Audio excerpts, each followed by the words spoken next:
whenever the honorable members stand up, they are not allowed to speak.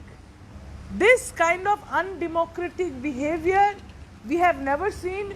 In India, we work on the lines of the Westminster Abbey, because there the opposition has 20% of the 100 days that they work, 110 days that they work. Here in the Business Advisory Committee, it is like the Kirana store where, the opposition says we will have 4 hours of discussion. Government side, the treasury bench says no, it is 2 hours. So you go on haggling for time, haggling for picking up issues and discussing issues which are people-centric.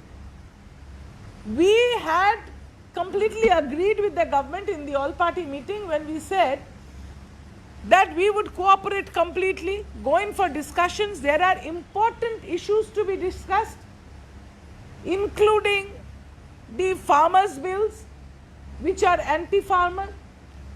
We wanted to discuss the price rise. We wanted to discuss the serious issue of the COVID-19, which was totally mismanaged by this government. We've lost official number of people, 4 lakhs. Unofficially, though there is a report by Dr. Arvind Subramaniam that we've lost nearly 35 lakhs of people to this disease. And there is no discussion, though Rajya Sabha managed to discuss it. There was no discussion. Even calling attention was put by members. Even I had put, but it was not admitted. And the most important is the Pegasus issue. Who vetted it? Did the government do it? When the Israeli government is allowing, when the French government is allowing, when the international community are worried about who started this, whether it is started by the government or not. If it is not started by the government, then who did it? Who's spying on us? Who's spying on the people of the country? And it is so unhealthy, it is so dangerous, because it's a military spyware. So who's unleashing this military spyware, the cyber war on the people of India? Hasn't the country got the right to know?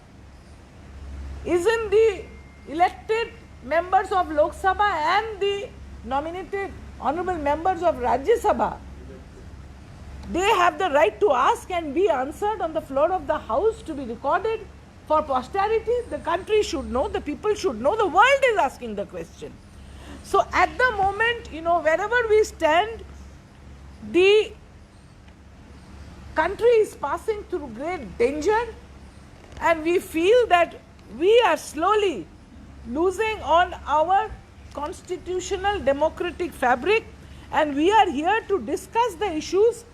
We want to completely comply with the norms and come to conclusion regarding various bills which are people-centric, which have interest of the people in mind. But this government is not allowing it.